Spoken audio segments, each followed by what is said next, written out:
ఢిల్లీలో ఏదన్నా చిన్న దొరికితే మనీష్ సిసోడియా కేజ్రీవాల్ని అల్లాడించేశారు.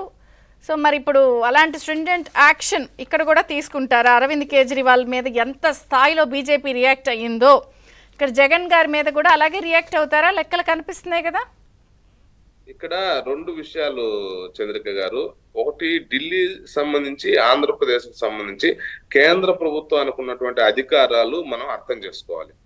అక్కడ లెఫ్టినెంట్ గవర్నర్ అధికారాలు ఆ రోజు లెఫ్టినెంట్ గవర్నర్ కి సంబంధించి వెళితేనే అప్పుడు బయటపడి బయటకు వచ్చింది అది. అదే కానీ ఇప్పుడు ఇది అసెంబ్లీ వేదికగా బయటకు వచ్చింది, శ్వేతపత్రం పెట్టారు వచ్చింది. సో ఇప్పుడు ఏంటంటే రాష్ట్ర ప్రభుత్వం తీసుకునేటువంటి నిర్ణయం మీద ఆధారపడి ఉంటుంది. దాంట్లో రెండుగా మనం ఆలోచన చేయాలి. ఒకటి ఏంటంటే జగన్మోహన్ రెడ్డి అనేటువంటి వ్యక్తి రాష్ట్రంలో ఉన్నటువంటి అన్ని వ్యవస్థల్ని మేనేజ్ చేయడంలో సిద్ధహస్తుడైపోయాడు. చాలా వరకు ఈ రోజు కూడా ఈ సుమారు అదే కదా సాహెబ్ గారికి బంగ్లాలు ప్యాలెస్లు కట్టుకునే స్థాయికి వచ్చేసారు, డబ్బులు దాన్ని దేనైనా మేనేజ్ చేసే శక్తిలోకి వచ్చేసారు అన్నప్పుడు మీరు మేనేజ్ అవుతారా? సెంటర్ లో ఉన్నారుగా, మేనేజ్ అవ్వరు కదా. కాదు, అందుకే నేను చెప్పబోయేది ఏంటంటే రాష్ట్రంలో ఉన్నటువంటి అధికారులందరినీ కూడా నయానో భయానో వాళ్ళను కూడా ఆర్థిక అక్రమాల్లోకి తలదూర్చే విధంగా వ్యవహారాన్ని నడిపారు. మీకు ఏం చేశారంటే ఎర్రచందనం స్మగ్లర్లు వైఎస్ఆర్సీపీ నాయకులు ఏం చేశారంటే చాలా మంది అక్కడ హతిరామ్ మఠం భూములు ఇచ్చారు. అధికారులు ఎవరైతే వాళ్ళకి సహకరించారో వాళ్ళందరికీ పెద్ద పెద్ద బంగ్లాలు కట్టించేసి ఇచ్చారు. ఎందుకు? వీడిని కూడా అవినీతి పరుడుగా మార్చినట్లయితే మన వ్యవహారానికి అడ్డు రాదు. ఈ వ్యవహారంలో మనకే కాదు మకిలి అందరికి పూసినట్లయితే మనం కూడా సేఫ్ గా ఉంటాం, వాళ్ళందరూ సేఫ్ గార్డ్ అవుతారు. కానీ అలాగా వ్యవస్థలో ఉన్నటువంటి వ్యక్తులు ఎవరైతే ఉన్నారో వాళ్ళ బలహీనతలు ఆధారంగా చేసుకొని ఈ ఎక్సైజ్ శాఖలో ఉన్నటువంటి ఆఫీసర్లు కావచ్చు, లేకుంటే ఇతరత్ర ఆర్థిక వ్యవహారాల్లో అంటే ఏంటి, ఇప్పుడు ఈ ముడుపులు 3,000 కోట్లు ఖజానాకు వచ్చిన 19 కేట్లు అమ్మో పోయినాయి అయ్యయ్యో అని ఏడు చేసి వదిలేసేయాలా, విచారణ చేస్తుంది అని చెప్పి సైలెంట్ ఉండాలా, చట్టం తన పని చేసుకెళ్తుంది అని చెప్పి ఆలోచిస్తూ వెయిట్ చేయాలా? మీరు ఇందాక ఢిల్లీ ఎగ్జాంపుల్ చెప్తున్నారు. ఢిల్లీలో కూడా లెఫ్టినెంట్ గవర్నర్ గుర్తించిన తర్వాత ఫటా యాక్షన్స్ తీసుకున్నారు. అరవింద్ కేజ్రీవాల్ ని, సిసోడియాని, ఇక్కడ కవితని అందరిని టప లాక్కొచ్చారు కదా.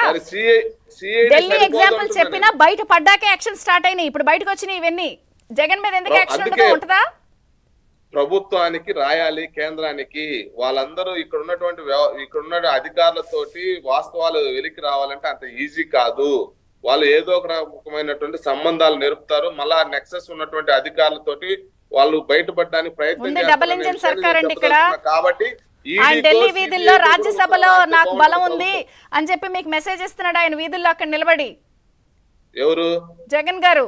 ఇక్కడేమో రాష్ట్రం బాగాలేదంటున్నారు, అక్కడేమో రాజ్యసభలో నాకు బలం ఉంది, సో బీజేపీ మీకు నాకు అవసరం కూడా కావాలని ఒక మెసేజ్ ఇస్తూ వేరే వాళ్ళందరినీ కలుస్తూ ఆయన సింబాలిక్ ప్రెజెంటేషన్స్ ఇస్తున్నారు అక్కడ. అందుకనే అడుగుతున్నా, అరవింద్ కేజ్రీవాల్, సిసోడియా లేకపోతే ఒక కవిత మీద ఉన్నంత స్ట్రింజెంట్ రియాక్షన్స్ మేము జగన్ గారి మీద ఎక్స్పెక్ట్ చేయొచ్చా? 100% ఇప్పుడే ప్రారంభం అయింది.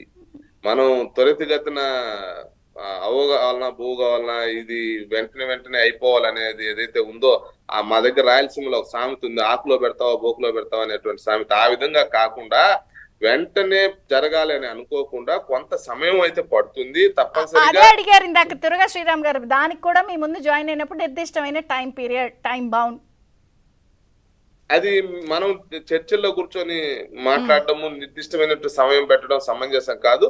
దానికి సంబంధించినటువంటి తప్పనిసరిగా అనుభవజ్ఞుడైనటువంటి చంద్రబాబు నాయుడు గారు ఏ విధంగా వ్యవస్థలను పరుగులు పెట్టించాలి, ఏ విధంగా నేను చూశారు కదా పెద్దిరెడ్డి రామచంద్రారెడ్డి గారి యొక్క ప్రత్యక్షంగానో పరోక్షంగానో మదనపల్లికి సంబంధించినటువంటి ఇన్సిడెంట్ లో వాళ్ళు ఊహించలా. ఏదో మదనపల్లి అనేది ఒక కార్నర్ లో ఉందిలే, ఏదో తగలబడిపోతే ఫైర్ ఇంజిన్లు వచ్చి నీళ్లు కొడతాయి, తర్వాత ఏదో తూతు అని చెప్పి ఒక విచారణ వేస్తారు, తర్వాత ఏమీ జరగదు అనేటువంటి ఆలోచనతోటి జరిగినటువంటి ఇన్సిడెంట్ ఏదైతే ఉందో Chandrababu Naidu with in morning తెలిసినటువంటి 6 గంటలకేమో ఆయనకు తెలిసినట్టుంది. అతనికి ఉన్నటువంటి స్టాండ్ బై ఉన్నటువంటి హెలికాప్టర్ ని ఇమీడియట్లీ రాష్ట్రంలో ఉన్నటువంటి అన్ని ఉన్నతాధికారులను అలర్ట్ చేసి పంపిస్తే దిమ్మ తిరిగిపోయింది అక్కడ ఉన్నటువంటి వాళ్ళందరికీ. అక్కడ ఉన్నటువంటి స్థానికంగా ఉన్నటువంటి అధికారుల యొక్క పాత్ర ఏదన్నా ఉన్నా కూడా వాళ్ళు వెనక్కి సర్దుకునేటువంటి పరిస్థితి. రక్షిద్దాం అనుకునేటువంటి ఆలోచన చేసే వాళ్ళు కూడా ఈ రోజు ఒక రకమైనటువంటి గుండెల్లో దడ పుట్టించాడు కదా. అంటే చంద్రబాబు నాయుడు గారి కొంత ఉంది ఆ విషయంలో, ఎలా చేయాలి